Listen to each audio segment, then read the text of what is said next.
Let's talk about the psychological operation that is the New Age movement. Starting, coming out the gate hard. The idea that we're creating our own reality, what does that actually do? What is the effect of that? Everything is cause and effect. The effect of people believing that they're isolated and that they are the ones responsible for creating their own reality, it creates solipsism, meaning it gives people the idea that they're the only ones that are real. That's the ultimate effect of it. Minor effects would include the idea that anything that happens to you is your fault. What does that do? The effect of that is that it creates a victim mentality. It creates a perfect victim because now you can do anything to that individual and they're going to blame themselves. It's all their fault. It's all their fault. Anything that a parasitic narcissistic entity can do, whether it be an individual or an organization, they'll be asking themselves, how did I attract this? How did I do this? This is all my fault. That's the first thing. The next part, which goes pretty hand in hand with the first part, is the idea that it's all here to help you. It's all here for your benefit. It's all here because it's good and it's here to teach you. You're here to learn. You're here to grow. What does that do? That gives the most heinous acts a pass.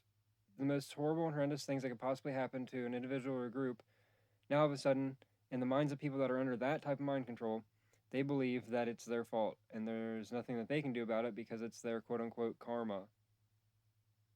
This creates a lack of action, a lack of correct action, a lack of correct perception to see that there are indeed others in our reality and that we all affect each other's realities.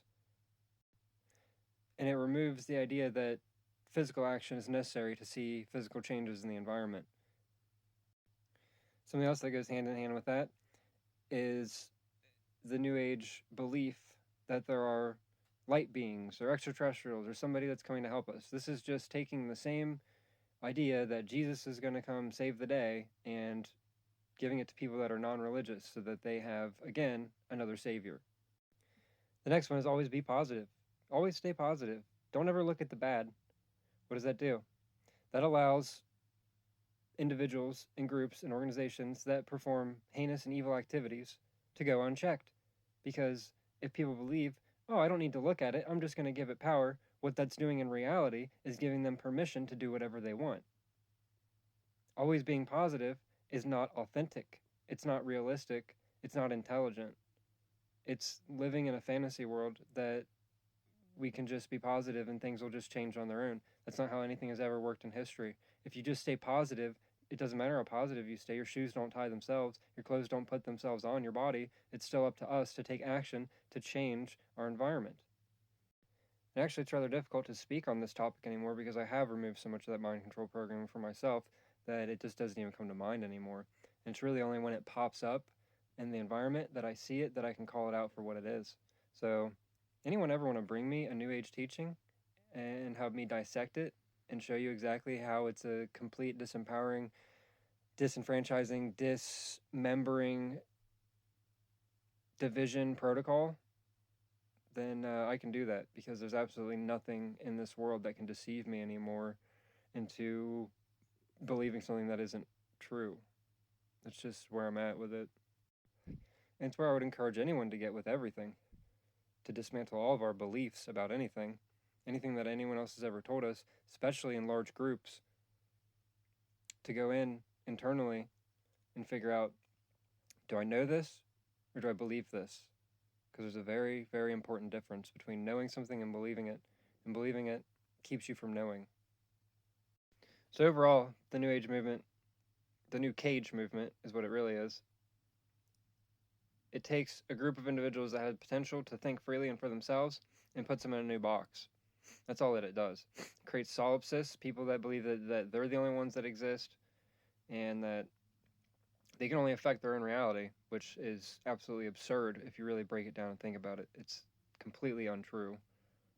And it removes empathy because now all of a sudden you see someone commit an atrocity against someone else.